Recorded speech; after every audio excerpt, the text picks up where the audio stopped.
Romeo अध्याय 9। परमेश्वर और उसके चुने हुए लोग।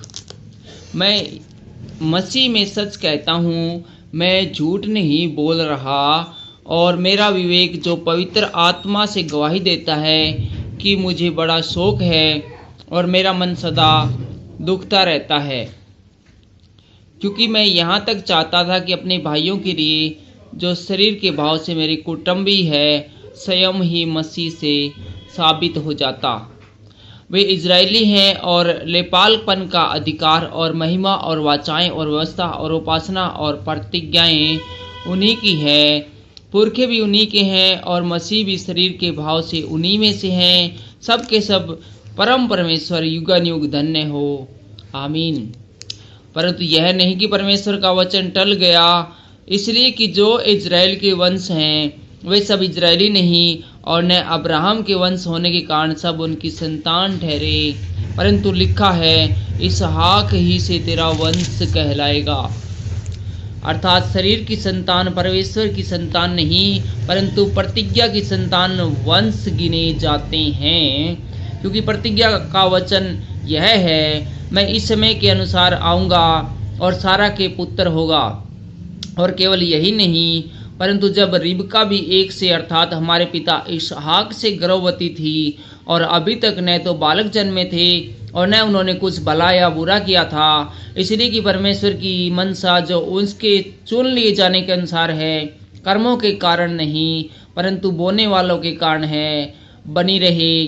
उसने कहा, जेठा छोटे का दास होगा। जैसा लिखा है, मैंने याकूब से प्रेम किया परंतु एसाव को अप्रिय जाना। इसलिए हम क्या कहें, क्या परमेश्वर के यहाँ अन्याय है? कदापि नहीं, क्योंकि वह मूसा से कहता है, मैं जिस किसी पर दया करना चाहूँ उस पर दया करूँगा, और जिस किसी पर कृपा करना चाहूँ उसी पर कृपा करूँगा। अतः यह न चाहने वाले की न दौड़ने वाले की परंतु दया करने वाले परमेश्वर की बात है। क्योंकि पवित्र शास्त्र में फिरौन से कहा गया, मैंने तुझे इसीलिए खड़ा किया कि तुझ में अपनी सामर्थ्य दिखाऊं और मेरे नाम का प्रचार सारी पृथ्वी पर हो। इसलिए वह जिस पर चाहता है उस पर दया करता है, और जिसे चाहता है उसे कठोर कर देता है। परमेश्वर का क्रोध और उसकी दया। अतः तो मुझसे कहेगा, वह फिर क्यों दोष लगाता है? कौन उसकी इच्छा का सामना करता है? हे मनुष्य, भला तू कौन है जो परमेश्वर का सामना करता है? क्या गढ़ी हुई वस्तु गढ़ने वाले से कह सकती है, तूने मुझे ऐसा क्यों बनाया? क्या कुम्हार को मिट्टी पर अधिकार नहीं कि एक ही लोंदे में से एक बर्तन के आदर के लिए और दूसरे को अनादर के लिए बनाए?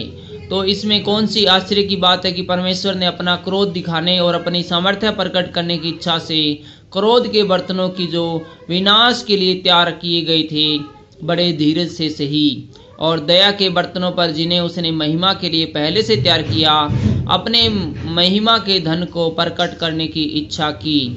अर्थात हम पर, जिन्हें उसने न केवल यहूदियों में से वरन अन्य जातियों में से बुलाया, जैसा वह होशी की पुस्तक में भी कहता है, जो मेरी प्रजा न थी उन्हें मैं अपनी प्रजा कहूँगा, और जो प्रिया न थी उसे प्रिया कहूँगा। और ऐसा होगा कि जिस जगह में उनसे यह कहा गया था कि तुम मेरी प्रजा नहीं हो, उसी जगह में वे जीवते परमेश्वर की संतान कहलाएंगे।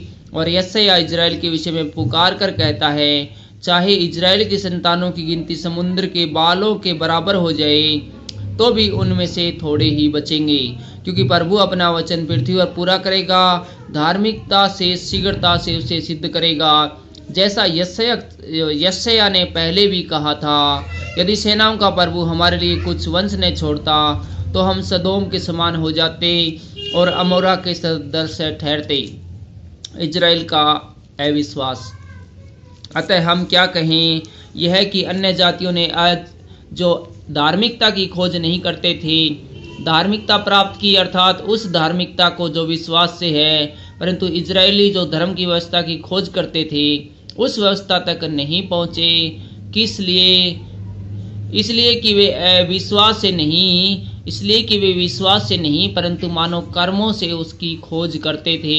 उन्होंने उस ठोकर के पत्थर पर ठोकर खाई, जैसा लिखा है, देखो, मैं सिय्योन में एक ठेस लगाने का पत्थर और ठोकर खाने की चट्टान रखता हूँ, और जो उस पर विश्वास करेगा वह लज्जित न होगा। Thank you.